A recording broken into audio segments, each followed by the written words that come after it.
আসসালামু আলাইকুম রহমতুল্লাহি ওবরকাতুহু নাহমাদুহু ওয়া নুসাল্লি আলা রাসূলিল কারীম আম্মা বা'দ বিসমিল্লাহির রহমানির রহিম আলহামদুলিল্লাহ। আমাদের শামাইল কোর্সের আজ আমরা মূলত শামাইল তিরমিজি গ্রন্থের আহ তৃতীয় পরিচ্ছেদে আছি। আমরা আমরা এর আগে দুইটা অলরেডি পরিচ্ছেদ শেষ করেছি বা অধ্যায়। তার মধ্যে একটা বিষয় ছিল রাসূল সাল্লাল্লাহু আলাইহি ওয়াসাল্লামের শারীরিক গঠন, এবং দ্বিতীয়টি আমরা গত ক্লাসে পড়েছি রাসূল সাল্লাল্লাহু আলাইহি ইসলামের মোহরে নবুয়ত। তো আজকের টপিক হচ্ছে রাসূল সাল্লাল্লাহু আলাইহি ওয়াসাল্লামের চুল, কেশ মোবারক। তো এই সংক্রান্ত কিছু হাদিস আমরা দেখবো ইনশাআল্লাহ। তো এর আগে কিছু বিষয় আপনাদেরকে বলা হয়েছে, যেহেতু রাসূল সাল্লাল্লাহু আলাইহি ইসলামের আহ গঠন সংক্রান্ত যে হাদিসগুলো গিয়েছে প্রথম অধ্যায়ে, সেখানে চুলেরও আংশিক কিছু বর্ণনা ছিল। তো সেই সময় আপনাদের কিছু পরিভাষা বলা হয়েছিল। আহ চুলের, বাবরি চুলের বিভিন্ন নাম বলা হয়েছিল। তো আশা করি সেগুলো মনে আছে, আমরা আজকে সে বিষয়গুলো আবার আসবে। তো ওভারঅল বিষয় যদি আমরা একটু বলি, সেটা হচ্ছে যে রাসূল সাল্লাল্লাহু আলাইহি ওয়াসাল্লাম সাধারণত বাবরি চুল রাখতেন, মানে চুল বড় করতেন আর কি। এখন বাবরি চুলের তিনটা ধরন আছে, আমরা অলরেডি বলেছি। ওয়াফরা, লিম্মা এবং জুম্মা পরিভাষায় বলা হয়। ওয়াফরা বলা হয় যেটা কানের লতি পর্যন্ত। তারপরে এরপরে হচ্ছে লিম্মা, যেটা তার থেকে বড় কিন্তু কাঁধ পর্যন্ত পৌঁছে না। আর জুম্মা যেটা, সেটা হচ্ছে যেটা কাঁধ কাঁধ ছুঁয়ে যায়, কাঁধ পর্যন্ত চলে যায়, সেটা হচ্ছে জুম্মা। তো রাসূল সাল্লাল্লাহু আলাইহি ওয়াসাল্লামের চুল কখনো ওয়াফরা ছিল, কখনো লিম্মা ছিল, কখনো জুম্মা ছিল। আর তিনি কয়েকবার চুল মুন্ডিয়েছেন, সেটা হচ্ছে হজ এবং উমরা কেন্দ্রিক। সেই সময়টা চুল একদম ছেঁচে ফেলেছেন। তো এই ছাড়া তিনি সাধারণত চুল ছোট করতেন না। আর হচ্ছে রাসূল সাল্লাল্লাহু আলাইহি ইসলামের চুলের বর্ণায় আমরা বিভিন্ন ধরনের বর্ণনা পাবো, একটার সঙ্গে আর একটা সাংঘর্ষিক এরকম থাকবে। কারণ স্বাভাবিকভাবে চুল একটা বর্ধনশীল বিষয়, সবসময় একরকম থাকে না। তো একজন সাহাবী তিনি যখন হাদিস বর্ণনা করছেন, তো রাসূল সাল্লাল্লাহু আলাইহি ইসলামের মানে পার্টিকুলার একটা সময় হয়তো তিনি দেখেছেন যে এই সময়টাতে সেই সময়টার কথা বর্ণনা করছেন। তো কোন কোন হাদিসে আমরা পাবো যে রাসূল সাল্লাল্লাহু আলাইহি ওয়াসাল্লামের চুল ছিল কানের মধ্যভাগ পর্যন্ত। কোন কোন হাদিসে আমরা পাবো যে কানের লতি পর্যন্ত, কোন কোন হাদিসে পাবো আমরা ঘাড় পর্যন্ত। তো এগুলো একটার সঙ্গে একটা সাংঘর্ষিক না, কেননা রাসূল সাল্লাল্লাহু আলাইহি ওয়াসাল্লামের চুল কখনো কখনো এরকম ছিল, কখনো কখনো ওরকম ছিল। আর চুল যেহেতু বর্ধনশীল বিষয়, যে যে সময় দেখেছে সে সেই সময়ের বর্ণনা দিয়েছে। সুতরাং এখানে মানে কনফিউজ হওয়ার কিছু নেই যে এই হাদিসে এমন আছে ওই হাদিসে এমন কেন, কারণ চুল সবার সব সময় একরকম থাকে না।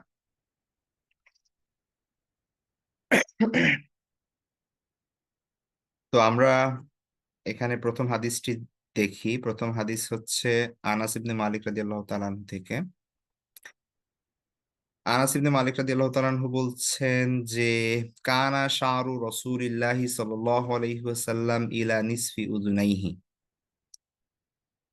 কানা মানে ছিল, শাআরু রাসূলিল্লাহি সাল্লাল্লাহু আলাইহি ওয়াসাল্লাম রাসূল সাল্লাল্লাহু আলাইহি ওয়াসাল্লামের চুল কোন পর্যন্ত, ইলা মানে পর্যন্ত, কোন পর্যন্ত, নিসফি উযুনাইহি, উযুনুন মানে কান, আর উযুনাইহি তার উভয় কান, নিস মানে অর্ধেক, মাঝামাঝি, মধ্যভাগ। তাহলে আনাস ইবনে মালিক রাদিয়াল্লাহু আনহু বলছেন যে রাসূল সাল্লাল্লাহু আলাইহি ওয়াসাল্লামের চুল ছিল তার দুই কানের, মানে তার কানের মধ্যভাগ পর্যন্ত।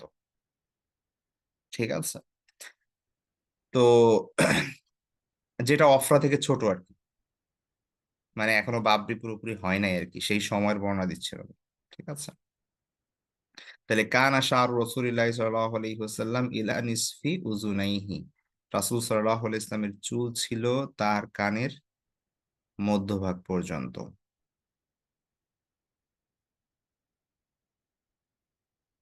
তারপরের হাদিসটি হচ্ছে আহ আয়েশা রাদিয়াল্লাহু তাআলা আনহা থেকে, তিনি বলছেন,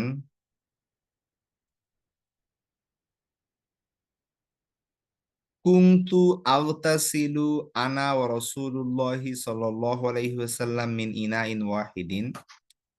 আমি এবং আল্লাহ রাসূল সাল্লাল্লাহু আলাইহি ওয়াসাল্লাম গোসল করতাম। ইগতাসালা ইয়াগতাসিলু মানে হচ্ছে গোসল করা। আগতাসিলু শব্দের অর্থ হচ্ছে আমি গোসল করি, করছি, করব। আর এটার সঙ্গে যখন কুনতু আসছে, এটার অর্থ অতীত, অতীতকাল, অতীতে কোনো অভ্যাসগত বিষয়, অর্থাৎ আমি করতাম। কুনতু আগতাসিলু, আমি গোসল করতাম। আনা ও রাসূলুল্লাহ সাল্লাল্লাহু আলাইহি ওয়াসাল্লাম, আমি এবং আল্লাহ রাসূল সাল্লাল্লাহু আলাইহি ওয়াসাল্লাম, মিন ইনা ইন ওয়াহিদিন, একই পাত্র থেকে। ঠিক আছে। তো ইনা ইন ওয়াহিদিন, একই পাত্র থেকে আমি এবং আল্লাহ রাসূল সাল্লাল্লাহু আলাইহি ওয়াসাল্লাম গোসল করতাম। এটার মিনিং প্রথমত হতে পারে যে একই পাত্রে, আহ, একটা পাত্র থেকে, মানে যে একটা পাত্রে পানি থাকতো, সেখানে প্রথমে রাসূল সাল্লাল্লাহু আলাইহি ওয়াসাল্লাম গোসল করতেন, বা আয়েশা রাদিয়াল্লাহু তাআলা গোসল করতেন, পরে অপরজন করতেন। অথবা এটার অর্থ এই হতে পারে যে তারা একসঙ্গে গোসল করতেন। উভয় অবস্থাই হতে পারে। ওয়াকানা লাহু শারুন ফাওকাল জুম্মাতি ওয়া দুনাল ওয়াফরা। তার চুল, এর পাশাপাশি আয়েশা রাদিয়াল্লাহু তাআলা যেটা বলছেন যে সেই সময় রাসূল সাল্লাল্লাহু আলাইহি ওয়াসাল্লামের চুল ছিল কেমন। কানা লাহু, রাসূল সাল্লাল্লাহু আলাইহি ওয়াসাল্লামের চুল ছিল, কানা লাহু শারুন, রাসূল সাল্লাল্লাহু আলাইহি ওয়াসাল্লামের চুল ছিল, তার চুল ছিল ফাওকাল জুম্মাতি, জুম্মার উপরে, দুনাল ওয়াফরা, ওয়াফরার নিচে। তাহলে জুম্মা আমরা জানি, জুম্মা হচ্ছে কাঁধ পর্যন্ত, তাহলে কাঁধের উপরে মানে হচ্ছে আপনার কাঁধ পর্যন্ত পৌঁছায় নাই এখন। আর দুনাল ওয়াফরা মানে ওয়াফরার নিচে, মানে হচ্ছে কানের লতি পার হয়ে গেছে। কানের লতি পর্যন্ত থাকলে হচ্ছে ওয়াফরা। আর ওইটার নিচে চলে গেলে সেটা তো যেই যেই চুলের বর্ণনা এখানে দেওয়া হচ্ছে সেটা মূলত লিম্মা। ঠিক আছে। তাহলে কাঁধের ঊর্ধ্বে আর কানের লতির নিচে। তো কেননা ওয়াফরা হচ্ছে কানের লতি পর্যন্ত, তো দুনাল ওয়াফরা মানে যেটা লতি ক্রস করে গেছে। কিন্তু ফাওকাল জুম্মা মানে জুম্মার উপরে, আর কাঁধ পর্যন্ত পৌঁছায় নাই। তো বলা হচ্ছে যে কুনতু আগতাসিলু আনা ওয়া রাসূলুল্লাহ সাল্লাল্লাহু আলাইহি ওয়াসাল্লাম মিন ইনাইন ওয়াহিদ, আমি এবং আল্লাহ রাসূল সাল্লাল্লাহু আলাইহি ওয়াসাল্লাম এক পাত্র থেকে গোসল করতাম। ওয়া কানা লাহু শারুন ফাওকাল জুম্মাতি ওয়া দুনাল ওয়াফরা, এবং তার চুল ছিল জুম্মার উপরে এবং ওয়াফরার নিচে, অর্থাৎ লিম্মার কথা বলা হচ্ছে, মাঝামাঝি, যেটা কানের লতি ক্রস করে কিন্তু কাঁধ পর্যন্ত পৌঁছে না।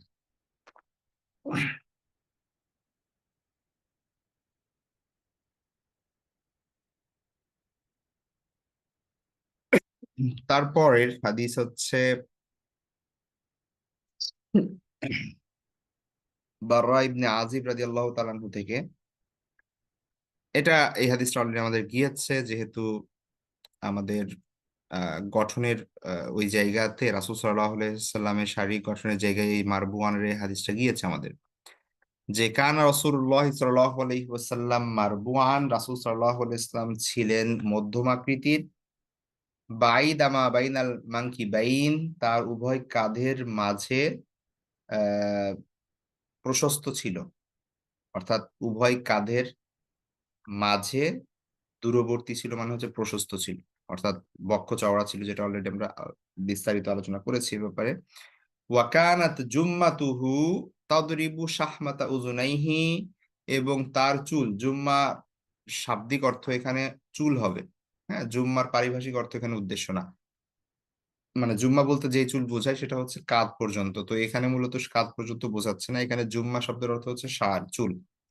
তাহলে ওয়াকানাত জুম্মাতুহু, রাসূল সাল্লাল্লাহু আলাইহি ওয়াসাল্লামের চুল তাদরিবুর মানে প্রলম্বিত ছিল, আছড়ে পড়তো, শাহমাতা উযুনাইহি তার কানের লতি, উভয় কানের লতি পর্যন্ত।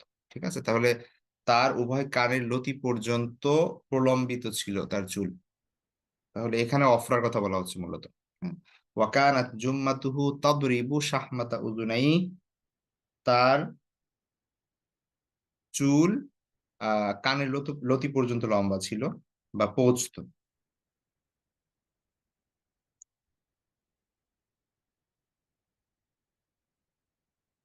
তারপরের তারপরে হাদিসটি আনাস রাদিয়াল্লাহু তাআলা থেকে আবারও। তো আনাস রাদিয়াল্লাহু তাআলা আনহুকে কাতাদা কাতাদা রাহিমাহুল্লাহ তাআলা তাবেঈ, তিনি প্রশ্ন করলেন, কাইফা কানা শাআরু রাসূলিল্লাহি সাল্লাল্লাহু আলাইহি ওয়াসাল্লাম, রাসূল সাল্লাল্লাহু আলাইহি ওয়াসাল্লামের চুল কেমন ছিল। কাইফা মানে কি, কেমন, কিভাবে।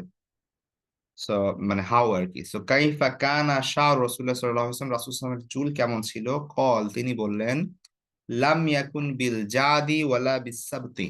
লাম ইয়াকুন বিল জাদি, তাহলে লাম ইয়াকুন মানে ছিল না, বিল জাদি মানে হচ্ছে কোকড়া, মানে অত্যাধিক কোঁকড়ানো ছিল না, ওয়ালা বিসাপ্তি এবং খুব সোজা ছিল না। ঠিক আছে, অর্থাৎ আমরা অলরেডি পড়েছি ব্যাপারে যে তারটা ছিল হচ্ছে ঈষৎ কোঁকড়ানো, হালকা কোঁকড়ানো, খুব বেশি কোঁকড়া ছিল না, খুব বেশি স্ট্রেটও ছিল না, বরং এটা ছিল মধ্যম অবস্থায়। কানা ইয়াবলুগু শাহরুহু শাহমাতা উজুনাইহি, তার চুল পোস্ত, বালাগা ইয়াবলুগু মানে হচ্ছে পৌঁছা, তাহলে কানা ইয়াবলুগু শাহরুহু, তার চুল পৌঁছতো, শাহমাতা উজুনাইহি, তার কানের লতি পর্যন্ত। শাহমাতুন মানে হচ্ছে লতি।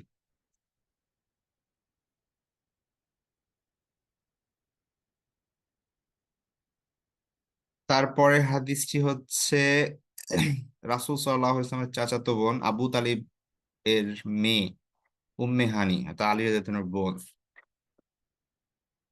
তো উনি মক্কায় থাকতেন।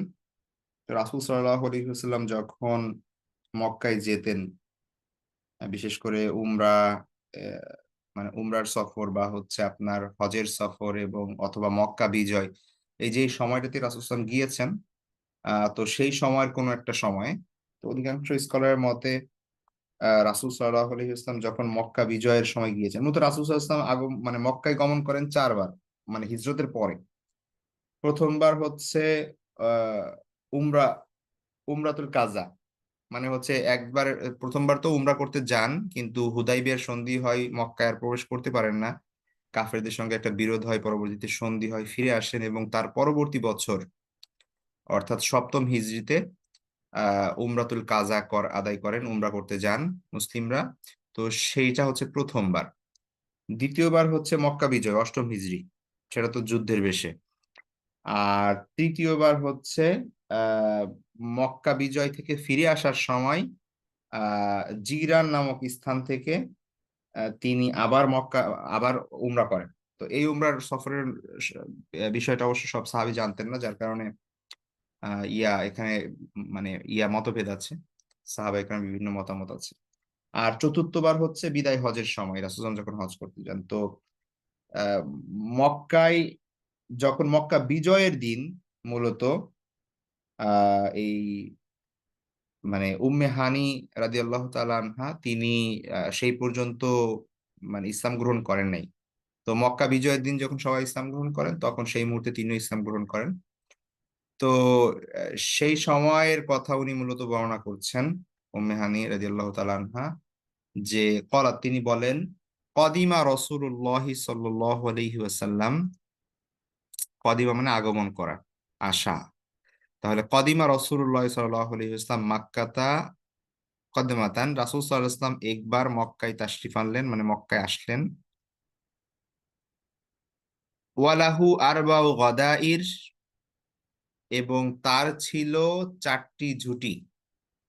ঠিক আছে, গদাইর, গদাইর শব্দ হচ্ছে মানে হচ্ছে ঝুঁটি। হ্যাঁ, আহ আম- এটার এক বচন হচ্ছে আপনার গদিরাতুন। গদিরাতুন শব্দের অর্থ হচ্ছে আপনার ঝুঁটি বা বেনি, আমরা যে চুল বেনি করে রাখি, সেটাকে বলা হয় গদিরা। আর ওইটার বহু বচন হচ্ছে গদাইর। ঠিক আছে, তো ওয়ালাহু আরবাও গদাইর মানে হচ্ছে রাসূল সাল্লাল্লাহু আলাইহি ওয়াসাল্লামের যে বাবরি চুল, লম্বা চুল, সেটাকে 4টা বেনিতে তিনি সেই সময় ঝুঁটি করে রেখেছিলেন। স্বাভাবিকভাবে তার চুল ঝুঁটি থাকতো না, কিন্তু আমরা বুঝতে পারি যে মক্কা বিজয়ের জন্য তিনি যাচ্ছেন যুদ্ধের সময়, তো চুল খোলা থাকলে এটা অনেক ক্ষেত্রেই কি হয়, এটা তার জন্য মানে সমস্যা হতে পারে বা হচ্ছে, তো সেই সময় তিনি ঝুঁটি করে রেখেছিলেন, বেনি করে রেখেছিলেন, বা এটা এমন না যে বেনি করা যাবে না, পুরুষরাও বেনি করে রাখতে পারে। তবে এখানে একটা বিষয় আছে, সেটা হচ্ছে অন্যান্য হাদিস এবং ইসের মাধ্যমে এটা প্রমাণিত যে মহিলাদের সাদৃশ্য গ্রহণ করা যাবে না। সুতরাং আহ মহিলারা যেভাবে বেরি করেন কোন একটা পার্টিকুলার সোসাইটিতে, কোন একটা পার্টিকুলার সমাজে, মহিলাদের চুলের বেনির যে প্রচলন আছে, এটা এটা কালচার টু কালচার ডিফারেন্ট হতে পারে। হ্যাঁ, এমন না যে মানে ইসলাম এইসব জায়গায় কোনো ধরনের ধরাবান্ধা নিয়ম করে দেয় না। ঠিক আছে, বেসিক ইসলাম জিনিস বলে দেয় যে এটা এটা হারাম। এবং বাকি যে জিনিসগুলো আছে, মুআমালাত মুআশারাত এবং মানুষের পোশাক আশাক এবং সাজসজ্জা ইত্যাদি বিষয়ে নর্মালি জিনিসগুলো জায়েজ, যদি সেখানে পার্টিকুলার কোনো হারাম বিষয় ইনভলভ না হয়। তো কোন সোসাইটির মানে মহিলারা যদি কোনো একটা পার্টিকুলার ওয়েতে বেনি করে বা হচ্ছে খোপা করে চুল, তো পুরুষরা ওইভাবে করবে না, অন্যরকম করতে পারবে। ঠিক আছে, সাদৃশ্যতা অবলম্বন করা যাবে না পুরুষ এবং মহিলার এই জায়গায়। তো এখানে চুলের বেরির কথা আছে, কিন্তু মহিলাদের সাদৃশ্য রাসূল সাল্লাল্লাহু আলাইহি ওয়াসাল্লাম করেছেন কিনা সে ব্যাপারটা কিন্তু নাই। সুতরাং আমরা এখানে অন্য হাদিসের আলোকে মুহাদ্দিসিনে কেরাম এই সিদ্ধান্তে উপনীত হয়েছেন বা এই ব্যাখ্যা দিয়েছেন যে এই যে বেনি আল্লাহ রাসূল সাল্লাল্লাহু আলাইহি ওয়াসাল্লাম করেছেন বা চুলের ঝুঁটি বেঁধেছেন, সেটা আমাদের কাছে যদি স্পষ্ট না যে আসলে কেমন ছিল সেটা দেখতে, ঠিক আছে, কিন্তু এইটা অবশ্যই মানে মহিলাদের মতো ছিল না। সেই সময় মহিলারা, আরবের মহিলারা যেভাবে ঝুঁটি করতেন বা বেনি করতেন তার থেকে হয়তো অন্যরকম ছিল। তো এইটা এখনো সেটা প্রযোজ্য, এই এই রুল। আহ আমাদের সমাজে মহিলারা যেভাবে বেনি করে, আহ পুরুষরা সেইভাবে হুবহু করতে পারবে না, তারা অন্যভাবে করতে পারবে, এই আর কি। এবং সেটা রূপরেখা কি হতে পারে সেটা ডিপেন্ড করে আসলে অবস্থা ভেদে। তো এটা মূলত যেটা বললাম, মক্কায় অষ্টম হিজরিতে যখন আল্লাহ রাসূল সাল্লাল্লাহু আলাইহি ওয়াসাল্লাম মক্কা দ্বিতীয়বার যখন মক্কায় ফিরে যান আর কি হিজরতের পরে, সেটা অষ্টম হিজরি ছিল মক্কা বিজয়ের সময়। সেখানে মূলত উম্মে হানি রাদিয়াল্লাহু তাআলা আনহা তার গৃহে রাসূল সাল্লাল্লাহু আলাইহি ওয়াসাল্লাম গিয়েছিলেন একটু ফ্রেশ হতে। সেখানে গোসল করেছিলেন এবং খাবার খেয়েছিলেন। তো আহ, সেখানে সেই হাদিস আছে আর কি, সেখানে আমরা সেই বর্ণনা থেকে জানি। তো এইটা আহ এইটা সকল ফুকাহে কেরামের ব্যাপারে একমত, যেটা অলরেডি বললাম যে মহিলাদের ন্যায় পুরুষদের বেনি করা না যায়। হ্যাঁ, তো যে রাসূল সাল্লাল্লাহু আলাইহি ওয়াসাল্লাম যে বেনি করেছিলেন সেটা মহিলাদের সদৃশ ছিল না। তো এই ব্যাপারটা খেয়াল রাখতে হবে।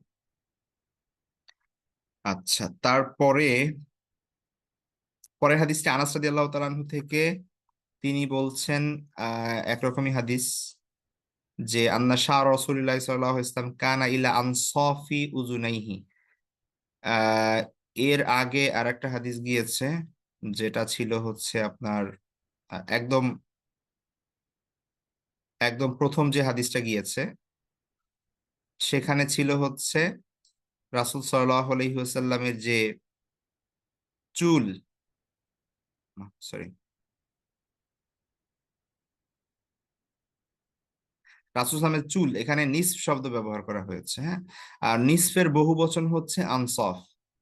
এখানে দেখেন, এখানে হচ্ছে আনসফ শব্দ ব্যবহার করা হয়েছে, যে আন্না শাহ রাসূলুল্লাহ সাল্লাল্লাহু আলাইহি ওয়াসাল্লাম কানা ইলা আনসাফ উযুনাইহি।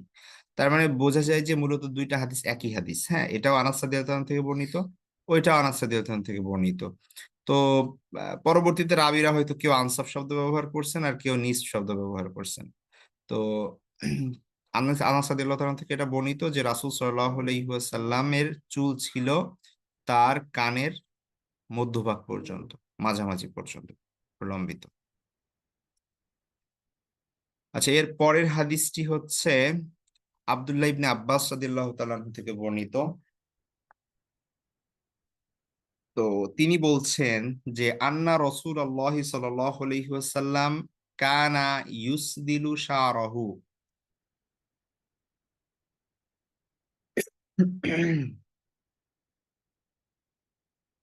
আচ্ছা, আসদালা ইউসদিলু মানে হচ্ছে ছেড়ে দেওয়া, ঝুলিয়ে রাখা, মানে কোন ধরনের এটাকে ইয়া না করা, মানে পরিপাটি বা হচ্ছে আপনার কি বলে এটাকে, মানে এটাকে এটাকে ঝুলিয়ে রাখা মানে যেটা বোঝানো হচ্ছে শিথিল বিপরীত করা হচ্ছে আর কি। হ্যাঁ, মানে একটা হচ্ছে মানুষ চুলকে সিথি করে দুই সাইডে দিয়ে দেয় চুল, আর তা না করে বরং সোজাসুজি রাখা, এটাকে বলা হয় আসদালা ইউসদিলু। তাহলে আন্না রাসূলুল্লাহ সাল্লাল্লাহু আলাইহি ওয়াসাল্লাম কানা ইউসদিলু শারাহু, রাসূল সাল্লাল্লাহু আলাইহি ওয়াসাল্লাম প্রথমে যেটা করতেন সেটা হচ্ছে চুল স্বাভাবিকভাবে ছেড়ে রাখতেন। ঠিক আছে। ওয়াকান আল মুশরিক কেন?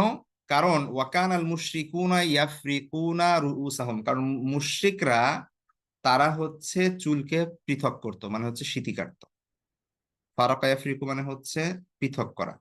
তাহলে তাদের মাথা পৃথক করতো মানে হচ্ছে চুলের মাঝে সিঁথি কাটতো।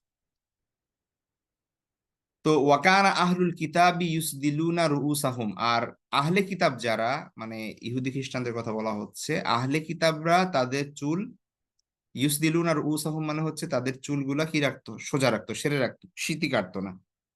তো রাসূল সাল্লাল্লাহু আলাইহি ওয়াসাল্লাম প্রথম দিকে যে বিষয়ে আল্লাহ সুবহানাহু ওয়া তাআলা সুস্পষ্ট কোনো নির্দেশনা দেন নাই তাকে, তো এই ক্ষেত্রে মুশরিকদের পন্থা থেকে বরং আহলে কিতাবদের পন্থা তিনি ফলো করতে পছন্দ করতেন।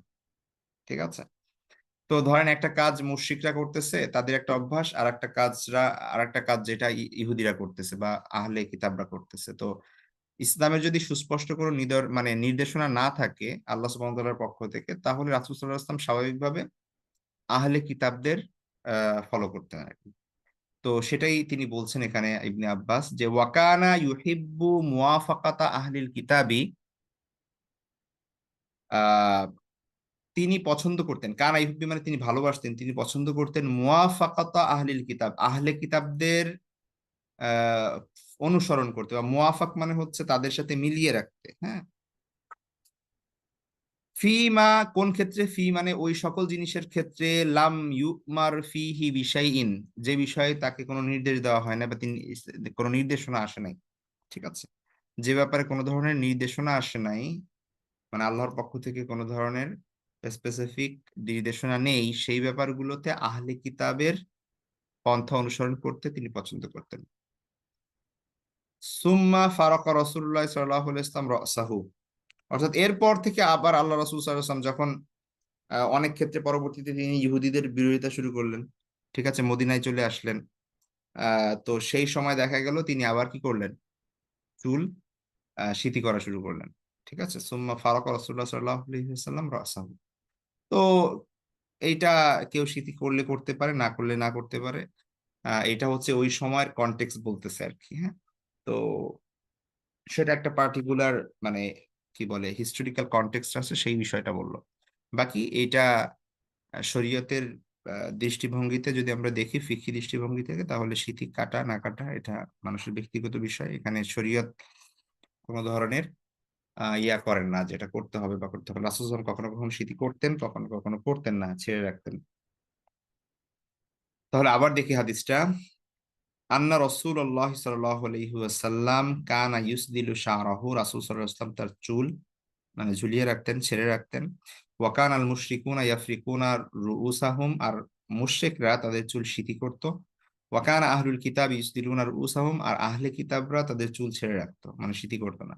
ওয়াকানা ইউহিব্বু মুওয়াফাকাতা আহলিল কিতাবি ফীমা লাম ইউমার ফিহি বিশাইইন, আর রাসূল সাল্লাল্লাহু আলাইহি ওয়াসাল্লাম পছন্দ করতেন যে সকল বিষয়ে তাকে নির্দেশনা দেওয়া হয় নাই আহলে কিতাবদের অনুসরণ করতে।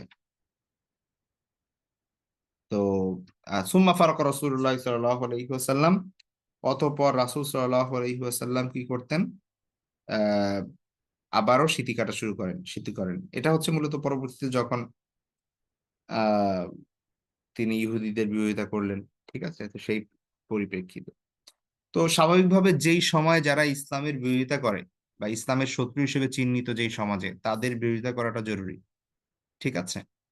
তো এরকম বিভিন্ন কনটেক্সটে এই জিনিসগুলো হবে, যেমন ধরেন এখন আহ যদি একটা আমাদের বাংলাদেশের কনটেক্সটে যদি আমরা বলি, যেমন ধরেন গরুর মাংস খাওয়া এটা জায়েজ, এটা তো আর আলাদা মানে স্পেশাল কোনো কিছু নাই, এখানে সওয়াবের কোনো কিছু নাই।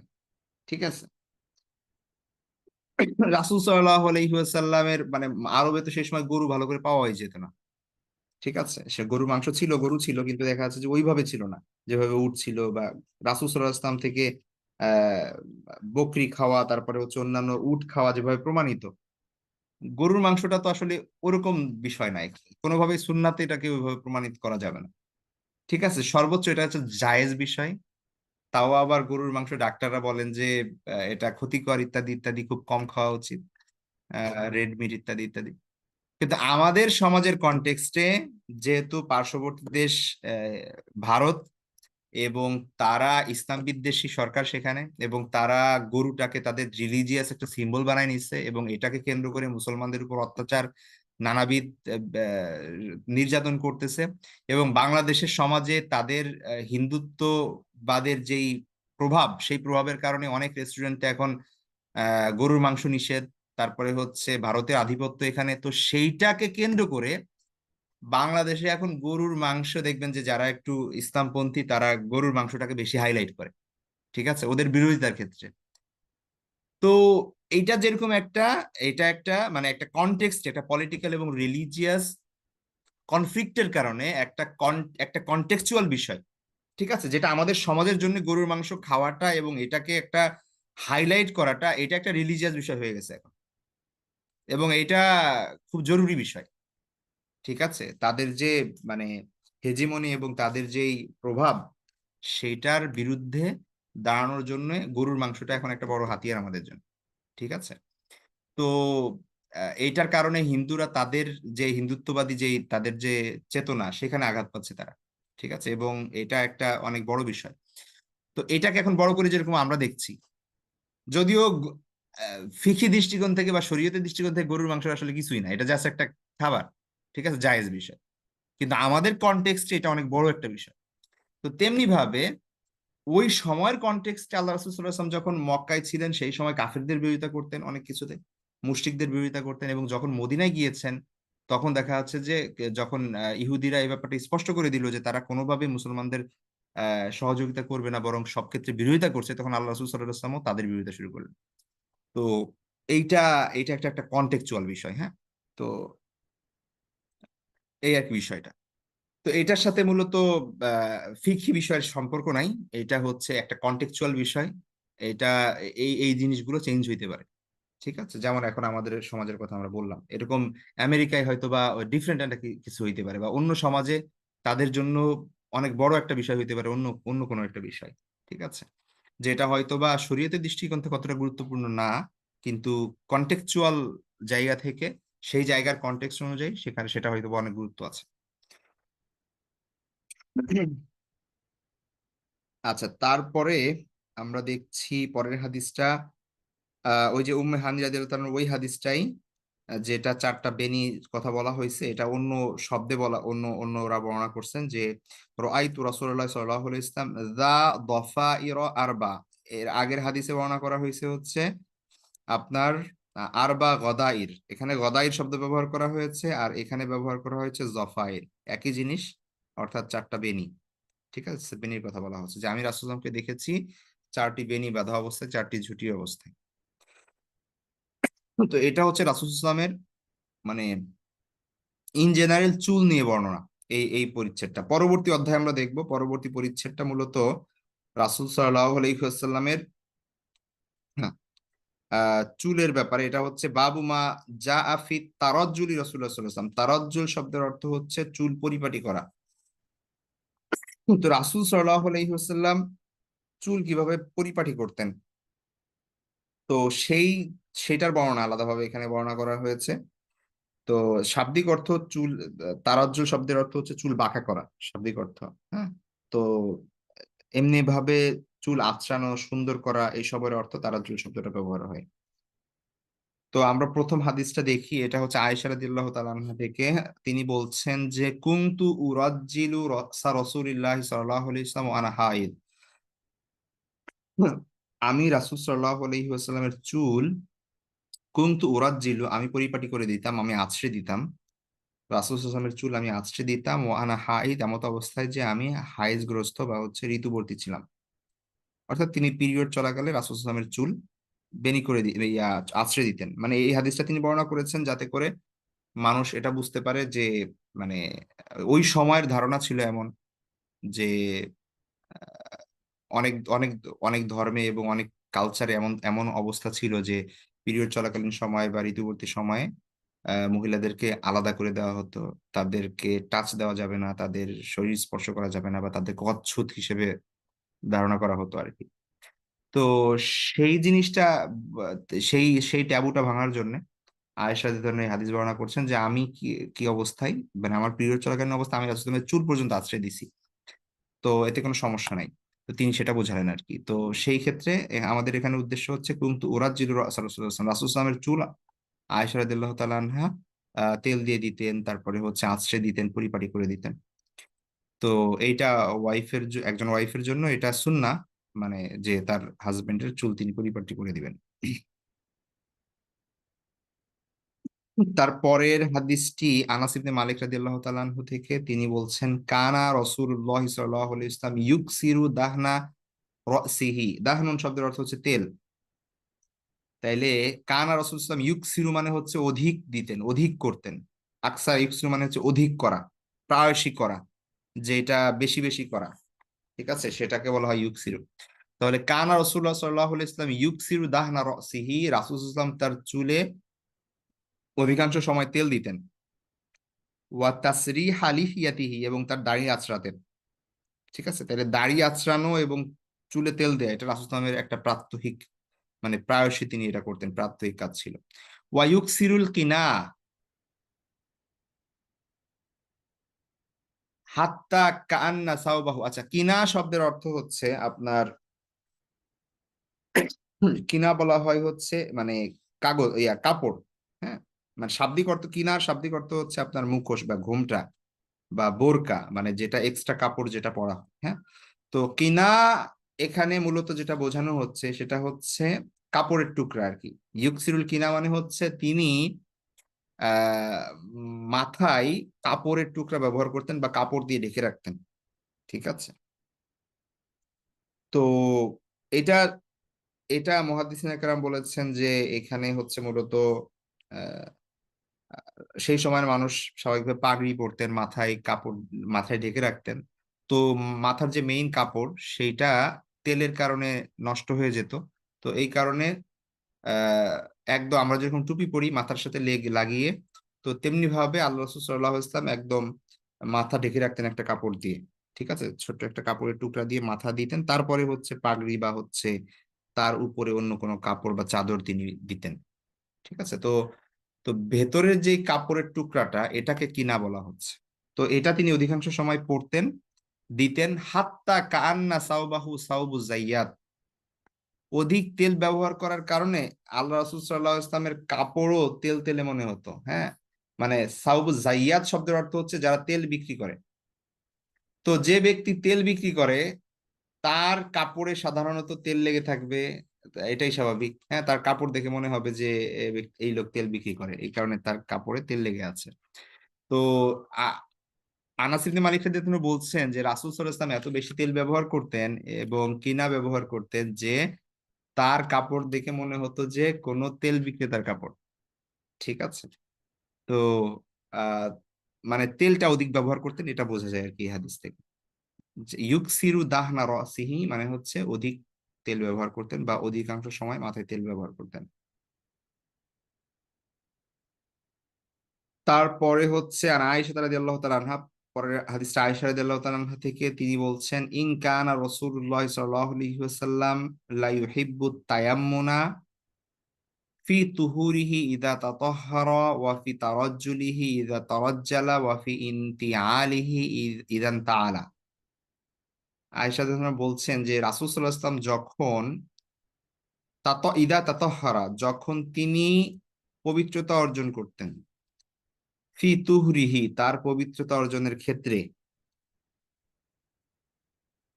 ওয়া ইদা ইদা তারাজ্জালা যখন তিনি চুল আঁচড়াতেন, ফি তারাজ্জুলিহি তার চুল আঁচড়ানোর ক্ষেত্রে, ইদান তাআলা যখন তিনি জুতা পরিধান করতেন, ফি ইনতিআলিহি জুতা পরিধানের ক্ষেত্রে, লা ইউহিব্বুত তায়াম্মুনা তিনি ডান দিক থেকে করতে পছন্দ করতেন, ডান দিক থেকে আরম্ভ করতে পছন্দ করতেন, ভালোবাসতেন।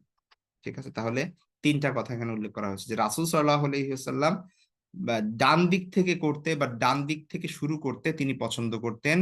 ফি তুহুরিহি ইযা তাতাহহারা, এমনকি তার পবিত্রতার ক্ষেত্রে যখন তিনি পবিত্রতা অর্জন করতেন। ফি তারজ্জুলিহি ইদা তারজ্জালা, তার জুতা পরিধানের তার চুল আঁচড়ানোর ক্ষেত্রে যখন তিনি চুল আঁচড়াতেন, অফিন তিআলিহি ইদান তাআলা, এবং তার জুতা পরিধানের ক্ষেত্রে যখন তিনি জুতা পরিধান করতেন। তো এই সকল ক্ষেত্রেই ডান দিক, তায়াম্মুন শব্দের অর্থ হচ্ছে ডান দিক থেকে শুরু করা। তাহলে ডান দিক থেকে শুরু করতে তিনি পছন্দ করতেন, ডান পাশটা আগে আঁচড়াতেন, তারপরে বাম পাশে আঁচড়াতেন, তারপরে ডান জুতা আগে পরতেন, তারপরে বাম জুতা পরতেন। তেমনি ভাবে ডান হাত আগে ধুতেন, তারপরে বাম হাত ধুতেন, এভাবে আর কি। তো এমনি ভাবে যত এরকম ভালো কাজ আছে, আমরা কাপড় পরিধান করি, মোজা পরি, প্যান্ট পরি, তারপরে যাই পরি না কেন, এই ধরনের যা কিছু আছে না কেন, আমরা ডান দিক থেকে শুরু করা এটা সুন্নাহ। তারপরে আব্দুল্লাহ ইবনে মুগাফফাল রাদিয়াল্লাহু তাআলা আনহু থেকে বর্ণিত, তিনি বলেন, ক্বালা নাহা রাসূলুল্লাহ সাল্লাল্লাহু আলাইহি ওয়াসাল্লাম আনিত তারাজ্জুল ইল্লা গিববান। রাসূল সাল্লাল্লাহু আলাইহি ওয়াসাল্লাম বারংবার চুল আঁচড়াতে বা চুল পরিপাটি করতে নিষেধ করেছেন। নাহা রাসূলুল্লাহ সাল্লাল্লাহু আলাইহি ওয়াসাল্লাম, রাসূল সাল্লাল্লাহু নিষেধ করেছেন আনিত তারাজ্জুলি, চুল আঁচড়াতে বা চুল পরিপাটি করতে, ইল্লা গিববান, তবে কদাচিৎ। গিববান শব্দের অর্থ হচ্ছে মাঝে মাঝে, বা হচ্ছে অনিয়মিতভাবে। ঠিক আছে। তো যেটা, এটা হচ্ছে মূলত ডিপেন্ড করছে, মানে যে ব্যক্তি একদমই চুল আঁচড়ায় না, সবসময় অগোছালো থাকে, তাকে আল্লাহ রাসূল সাল্লাল্লাহু আলাইহি ওয়াসাল্লাম বলতেন যে ঠিকঠাক পরিপাটি করে রাখতে। আর কিছু মানুষের অভ্যাস থাকে না, একটু পর পর চুল আঁচড়াবে, একটু পর পর আয়না দেখবে, একটু পর পর ঠিক আছে কিনা সবকিছু দেখবে, মানে এর সারাদিন চলে যায় হচ্ছে 100 বার আয়না দেখতে, আর 100 বার মাথায় চুল ঠিক আছে কিনা সেটা দেখতে। তো এইটা তো আসলে অতিরিক্ত। তো তখন আল্লাহ রাসূল সাল্লাল্লাহু আলাইহি ওয়াসাল্লাম নিষেধ করতেন যে এত করবা না, অতিরিক্ত কোনো জিনিস ভালো না। তো এটাই এখানে বলা হয়েছে যে নাহা রাসূলুল্লাহ সাল্লাল্লাহু আলাইহি ওয়াসাল্লাম আনিত তারাজ্জুল, রাসূল সাল্লাল্লাহু আলাইহি ওয়াসাল্লাম চুল পরিপাটি করতে বা আঁচড়াতে নিষেধ করেছেন, ইল্লা গিববান, তবে মাঝে মাঝে বা হচ্ছে অনিয়মিত ভাবে, যখন প্রয়োজন হবে তখন সেই প্রয়োজনের আলোকে। হ্যাঁ, আমি বাইরে যাচ্ছি, আমি একটু চুল আঁচড়ালাম, বা হচ্ছে, কিন্তু সব সময় একটু পর পর চুল আঁচড়ানো এটা একটা কি বলে বিলাসিতা আর কি। তার পরের হাদিস হচ্ছে আহ হাসান ইবনে আরাফা রহিমাহুল্লাহ তাআলা, তিনি একজন সাহাবীর নাম এখানে উল্লেখ করেন নাই। তো তিনি বলছেন যে আন রজুলিম মিন আসহাবি রাসূলুল্লাহ সাল্লাল্লাহু আলাইহি ওয়াসাল্লাম, রাসূল সাল্লামের সাহাবীদের মধ্যে থেকে একজনের কাছ থেকে তিনি আসলে এটাই করছেন, আহ শুনেছেন। আহ তো আন্নান নাবিয়া সাল্লাল্লাহু আলাইহি ওয়াসাল্লাম কানা ইয়াতারাজ্জালু গিববান, রাসূল সাল্লাল্লাহু আলাইহি ওয়াসাল্লাম কদাচিৎ, মাঝে মাঝে, বা হচ্ছে খুব বেশি না আর কি, গিববানের অর্থ যেটা বললাম আর কি। তো মাঝে মাঝে তিনি কি করতেন, চুল আঁচড়াতেন, অর্থাৎ যখন দরকার হতো সেই প্রয়োজন মাফিক। ঠিক আছে, খুব বেশি যে চুল নিয়ে পড়ে থাকতেন ব্যাপারটা এমন না। তাহলে কানা ইয়াতারাজ্জাল, রাসূল সাল্লাল্লাহু আলাইহি ওয়াসাল্লাম চুল আঁচড়াতেন, গিববান, অনিয়মিত ভাবে। ঠিক আছে, এইটা আর কি। তো এই হচ্ছে আমাদের চুল পরিপাটির যে অধ্যায়ে যে হাদিসগুলো ছিল সেটা। তো আমরা আজকে দুইটা অধ্যায় দেখলাম, একটা হচ্ছে রাসূল সাল্লাল্লাহু আলাইহি ওয়াসাল্লামের চুল ইন জেনারেল, আর একটা হচ্ছে চুল পরিপাটি করার যে বিষয়। তো এই দুইটা বিষয় নেক্সট ক্লাস ইনশাল্লাহ আমাদের পরে আরো দুইটা তিনটা আমরা আস্তে আস্তে ভাবে পড়বো। তো এই ছিল রাসূল সাল্লাল্লাহু আলাইহি ওয়াসাল্লামের চুল সংক্রান্ত বিষয়। আহ পরবর্তী অধ্যায় ইনশাল্লাহ আমরা আগামী সেশনে পড়বো। তো আজকে এ পর্যন্তই থাকবে আমাদের। কারো যদি কোনো কোশ্চেন থাকে তাহলে সেক্ষেত্রে করতে পারেন, আদারওয়াইজ আমরা ক্লাস শেষ করব।